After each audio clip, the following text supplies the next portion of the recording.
Goeiedag iedereen, 21 juni 2020. Ja, beste mensen, het is zomer. Ik heb al nog een korte reportage. Dus hier ben ik aan het dorp Vogelwaarde, 2000 inwoners. Ja, hierover is de route richting Camping de Vogel. Ik heb er ook een korte filmpje gemaakt. En zo verder. Kloosterzande, 3000 inwoners. En men is hier feitelijk een tiental kilometer van Hulst. Natuurlijk bij dat mooi weer zijn er twee zaken die je kan doen. Oftewel ga je eventueel gaan fietsen in de regio. Of heb je zin in een dagexcursie, dus een dagtrip. Dus om je dagexcursie te maken kan je eventueel naar Hulst busstation. Dus in Hulst busstation heb je de lijnbus richting België 7 op 7. Of eventueel ook wel de bussen richting Goes. Dus je kan eventueel aan Terneuzen busstation dan overstappen op een andere bus. Maar wat is nu het probleem hier in het weekend? Niet alleen hier in Vogelwaarde, maar ook in Kloosterzande en andere streken. Ik heb hier nu willekeurig de halte Rapenburg genomen. Dus het probleem is, ten eerste, dus de bussen rijden niet op zondag en feestdagen. Dus de bus 10. Die bus 10 op zaterdag is hij aanwezig, maar die rijdt enkel maar tot Kloosterzande. Dus er staat gemarkeerd natuurlijk bus 10 naar Hulst busstation. Maar in het weekend, dus de zaterdag en de zondag, kan je dus geen gebruik maken van de dagpas. Dus de dagpas wordt verkocht voor €21,5 in de week. Wat wel natuurlijk redelijk duur is. In België is het €7,5. En in het weekend kost die dagpas €15. Dus stel nu voor dat ik zo'n dagpas online gekocht heb. Ik wil dus naar Hulst busstation. Maar ik heb dus nog de mogelijkheid op zaterdag, nog op zondag. Dus wat is de mogelijkheid? Een taxi op te bellen, een haltetaxi. 24 uur vooraf. Of eventueel 90 minuten vooraf, als de werkwijze terug zal veranderen. En dan moet ik deze extra betalen om naar Hulst te gaan. En dan pas kan ik mijn dagtrip starten.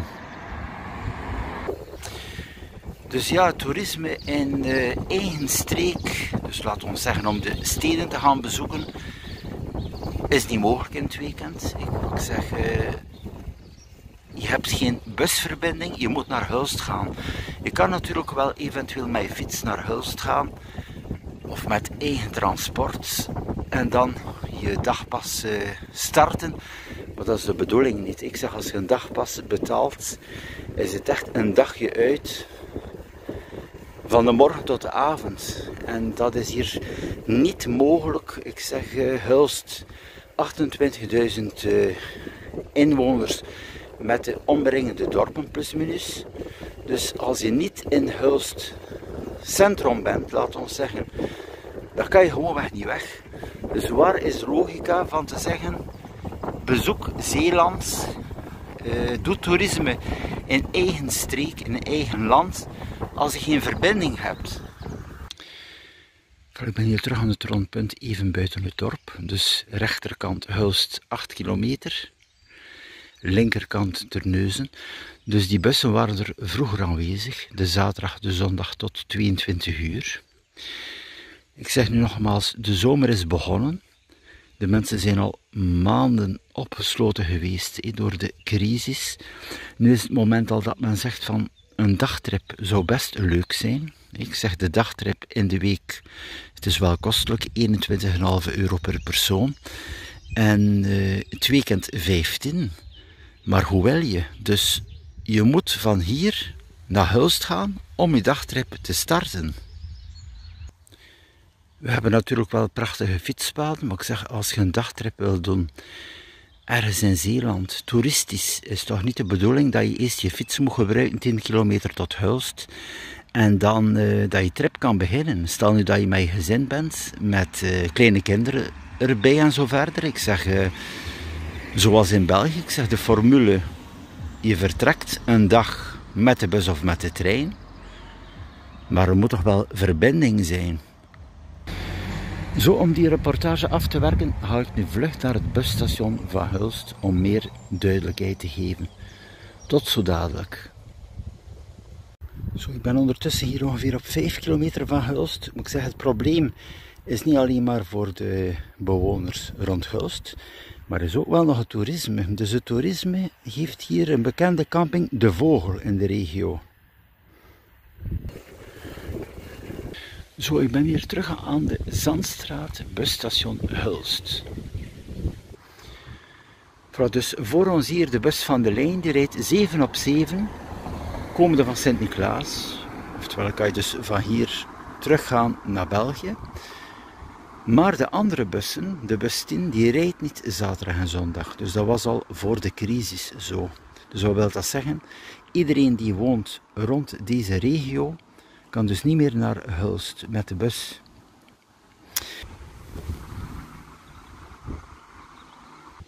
Zo, hier kan je duidelijk zien, rijdt niet op zaterdag, rijdt niet op zondag. Ja, dan vind ik het toch wel, de krantenartikels toch maar wel half. Het moet erbij vermeld staan. Ik zeg, de bus rijdt niet 10 op zaterdag en zondag. Hoe wil je dan dat de mensen rond Hulst een dag uitstappen? Een dagtrip voor toerisme, voor horeca, voor vrienden, voor familie. Je kan dus niet weg. Dus hier kan je het zien op het bord, er is enkel de bus 20. Dus de bus 20 van Hulst busstation richting Axel, Terneuzen, Goes. Voilà, zo beste mensen, je hebt de korte reportage kunnen zien. Ik wens er ook nog aan toe te voegen, de haltetaxi is geen oplossing. Ik zeg, de zaterdag, als je dus die haltetaxi wil nemen, hier bijvoorbeeld uit de Vogelwaarde, moet je eerst naar Kloosterzande reizen, 8 kilometer van hier, om naar het busstation van Hulst te gaan. Dus je zit met een dagpas en je moet bij wijze van spreken al naar een ander dorp gaan om opnieuw dan extra de taxi te betalen per persoon. Dus dit is geen formule van een toeristische dagtrip. Idem, als je terugkomt te Hulst, moet je opnieuw de taxi bestellen om naar huis te gaan. Dus het klopt gewoonweg niet. De Vogel bijvoorbeeld, die hebben ook de bus 10 niet. De bus 10 is daar ook niet ter beschikking om richting Hulst te gaan op zaterdag, op zondag.